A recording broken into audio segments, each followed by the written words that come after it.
Tout de suite, notre retour sur l'actu. Le mondialisme est-il un messianisme pressé? Pour en parler, nous recevons Pierre Hilard, essayiste français, docteur en sciences politiques, spécialiste du mondialisme. Il critique ce qu'il interprète comme un processus technocratique de décomposition des nations et d'unification du monde, passant par la constitution de grands blocs continentaux. Il est également auteur, comme nous l'avons dit, en tant qu'essayiste, de livres comme Comprendre l'Empire Lubavitch ou Les Mémoires du prince Charles de Hesse-Cassel aux Book Éditions, ainsi qu'un livre plus pertinent peut-être, ou très pertinent en tout cas, sur le sujet qui nous occupe, Des origines du mondialisme à la grande réinitialisation, aux éditions Culture et Racines. Tout de suite donc, Pierre Hilard, bonjour. Parlez-nous de ce mondialisme. Comment analysez-vous la montée des tensions géopolitiques entre les blocs occidentaux et l'axe sino-russe? Est-ce que vous y voyez une accélération du projet mondialiste ou une résistance à ce dernier? Alors, vous avez en titre dit « Le mondialisme est un messianisme pressé ». Et le messianisme, pour s'instaurer au niveau planétaire, doit passer par un chaos.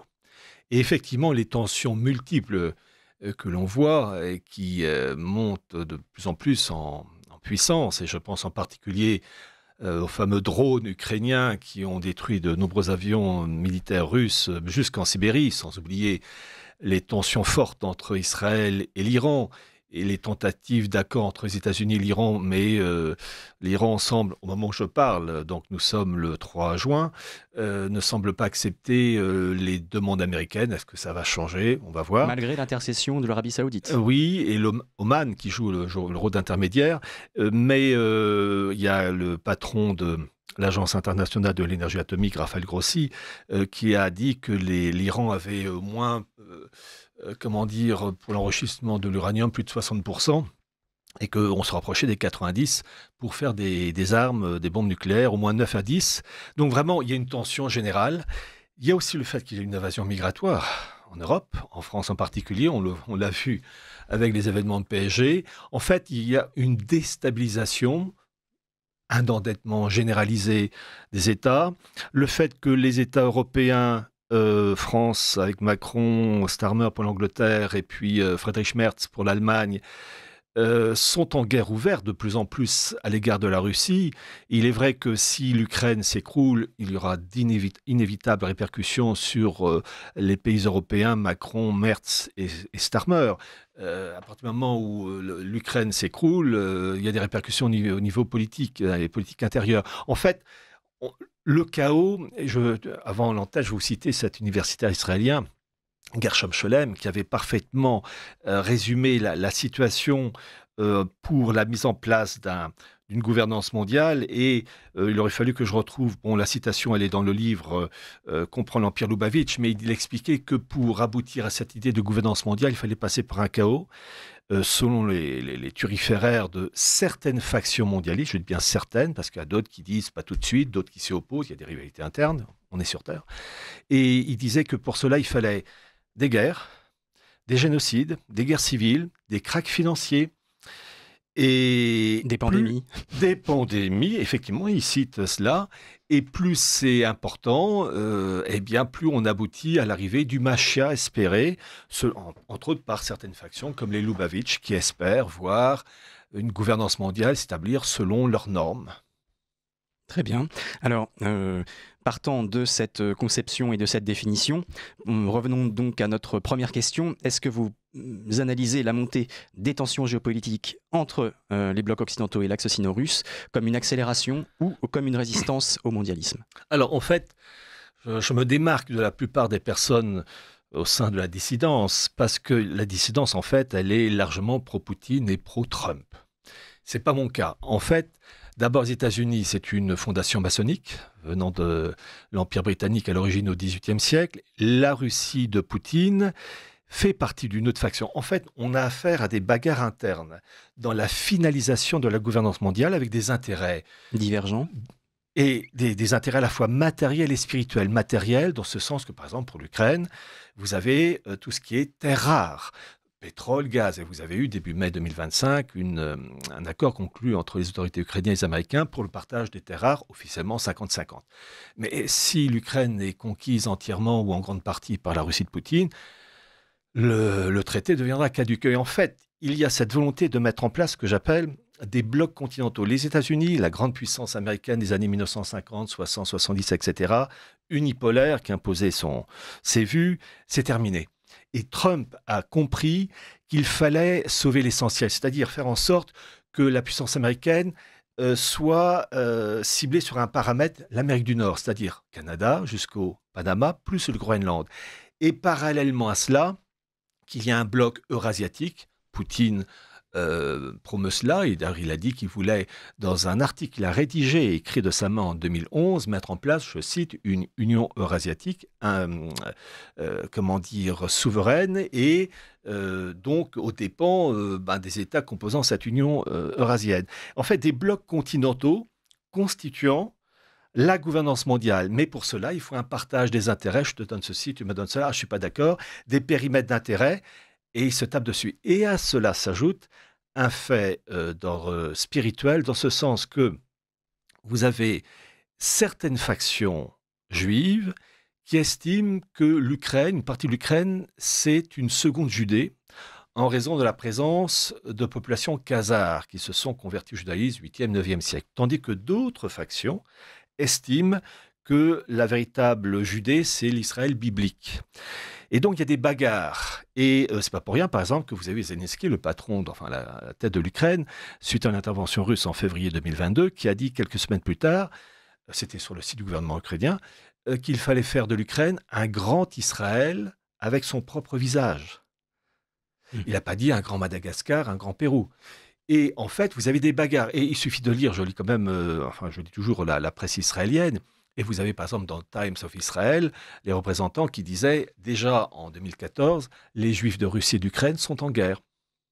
Et cette guerre se voit en particulier entre des oligarques américains et des oligarques russes sur ce partage des intérêts. Et en particulier, vous avez, et j'en parle en particulier dans mon livre Comprendre l'Empire Loubavitch, que vous avez la puissance financière Loubavitch, la maison mère qui est à New York, qui, suite à l'intervention russe en Ukraine en février 2022, a arrêté de soutenir financièrement les Loubavitch russes pro-Poutine. C'était dans le journal Haaretz, on ne peut pas faire plus officiel.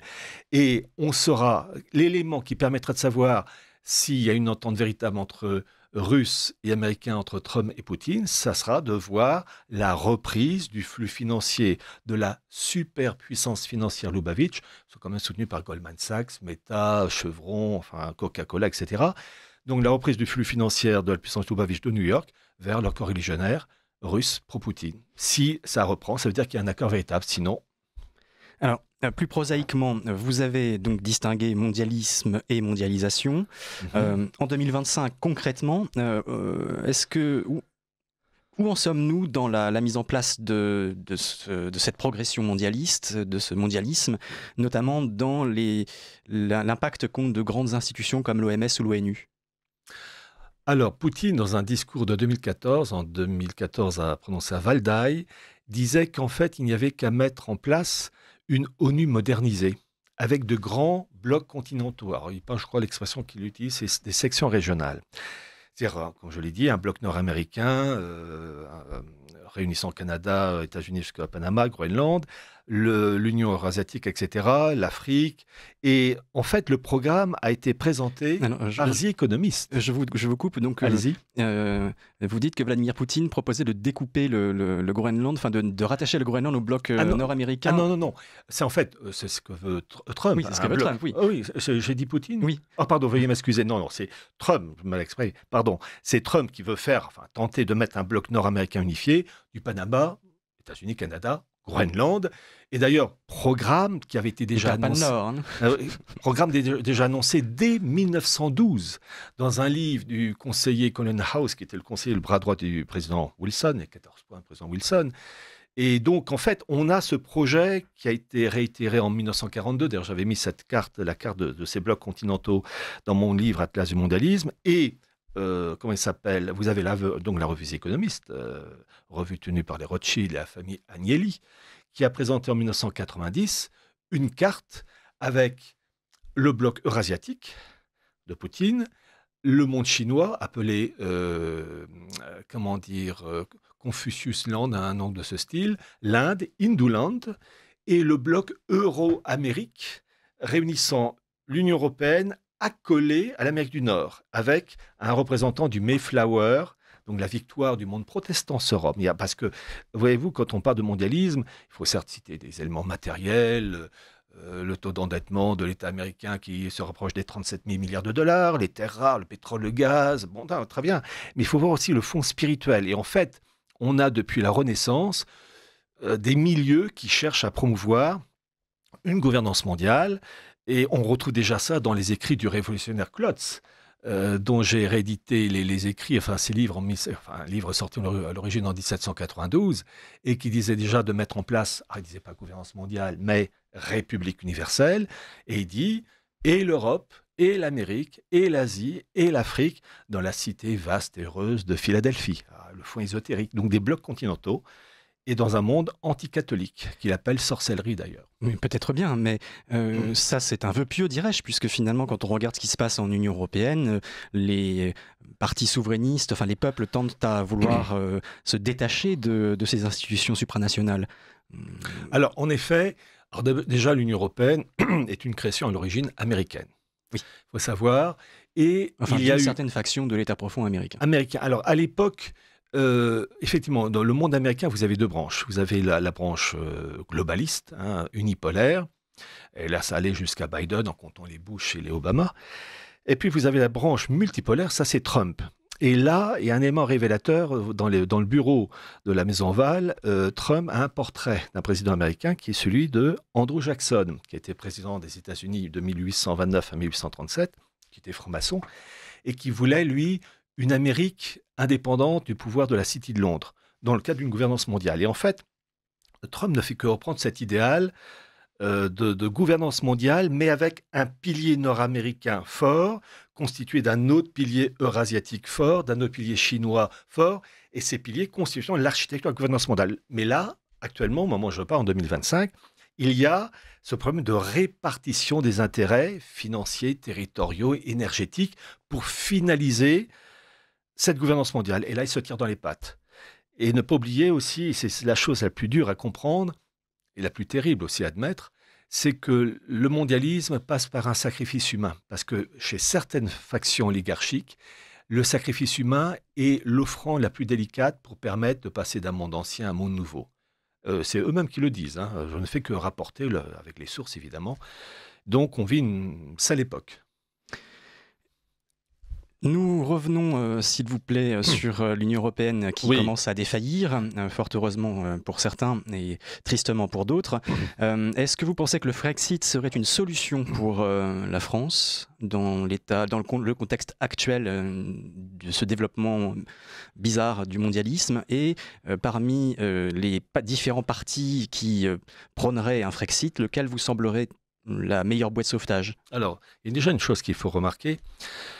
La plupart, à ma connaissance, tous les partis anti-Union européenne, que ce soit Alice Weidel, etc., en Allemagne, tous ces partis-là, et je pense à Wim Wenders aux Pays-Bas, ces partis-là ont tous une caractéristique, je pense à Alice Weidel, ils ont travaillé dans les instances mondialistes. Alice Weidel a travaillé chez Goldman Sachs. Bon. Mais une chose, c'est que dans le cas de la France, évidemment, je suis pour la sortie de l'Union européenne, ça va de soi. Mais en fait, ce que les gens ne comprennent pas, et la dissonance en particulier, c'est que ce qu'il faut faire disparaître, c'est la racine du mal. Et la racine du mal, ce sont les principes de 1789.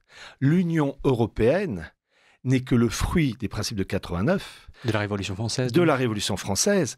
Et lorsque vous avez des personnes qui prônent le fait de quitter l'Union européenne, je suis tout à fait d'accord, mais tant qu'on reste sur le terreau des principes de 89, vous savez, les principes de 89, quand les vous lisez... Les ténébreuses lumières. Mais oui, mais quand vous lisez les Klotz, Klotz c'est le porte-parole. Pour information, j'ai présenté ces écrits qui avaient été caviardés dans les éditions actuelles, donc j'ai rétabli les originaux, avec une longue préface aux éditions Mia Veritas, pour ceux qui voudraient lire. Il dit que le but de la Révolution pour la France, c'est de disparaître le mot France, de favoriser l'immigration. Je ne veux voir de frontières qu'entre la terre et le firmament. Le mot étranger doit nous faire rougir, le catholicisme, de la sorcellerie. Et tout ça dans un but de gouvernance mondiale. Donc, tant on peut quitter l'Union européenne, je suis tout à fait d'accord, mais si on reste toujours sur le terreau des principes de 89, les racines du mal sont toujours là. Donc ça ne suffirait pas. C'est incomplet. Comment les technologies comme l'intelligence artificielle, le développement de tout ce scientisme, en fait, impacte-t-il le développement du mondialisme et de son messianisme? Alors, numérisation, l'esclavage absolu, parce qu'on pourra contrôler tout de votre vie privée et vous couper, si vous des services de la numérisation. L'intelligence artificielle, qu'est-ce que c'est? C'est la version améliorée du golem. Vous avez le fameux golem de Prague d'ailleurs, mais le golem, c'est l'intelligence artificielle qui va, en lien avec la numérisation, asservir l'humanité. Et c'est intéressant de voir que des personnages comme Sam Altman, comme je pense à Lescar pour Palantir, qui est très lié au logiciel, enfin qui fabrique les logiciels et en lien avec la CIA, font en particulier, je pense pour Karp et Peter Thiel, membres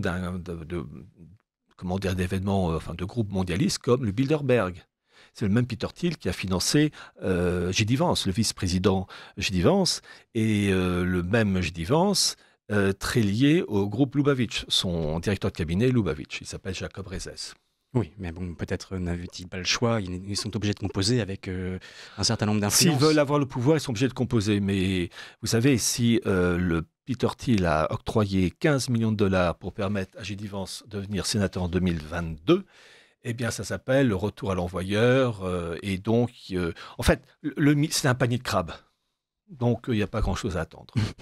Alors, dernière question en quelques mots, parce que le temps file à une vitesse folle. C'est très court. Absolument. Vous évoquez la Providence comme dernier recours.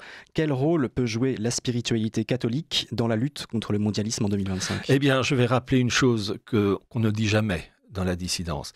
La dissidence est toujours pro-Poutine, pro-Trump, pro-Zemmour, pro-Israël, pro-je ne sais pas quoi. Non, la France, c'est d'abord la naissance de la France avec le baptême de Clovis, sous l'égide de l'évêque Saint-Rémy. La France est née de ce baptême.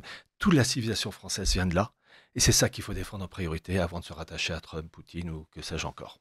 Eh bien, merci beaucoup Pierre Hilard de cet entretien éclairant. Merci. Je rappelle aux auditeurs de Radio Courtoisie que vous êtes essayiste, docteur en sciences politiques, spécialiste du mondialisme, que vous avez contribué à de nombreuses revues et que vous avez publié de nombreux ouvrages, notamment celui dont nous avons parlé plus particulièrement durant cet entretien, Comprendre l'Empire Lubavitch, plus récemment Les Mémoires du prince Charles de Hesse-Kassel. Avec une longue préface. Avec une longue préface au Book Édition.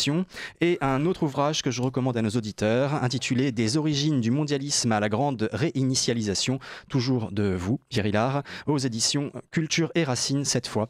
Merci à vous, chers auditeurs, restez bien à l'écoute de Radio Courtoisie. Dans quelques instants, le libre journal de la résistance française. Surtout, n'oubliez pas de vous rendre sur soutenir.rc.fr ou de nous envoyer un chèque au 61 boulevard Murat 75 016 Paris, car Radio Courtoisie a toujours besoin de vous.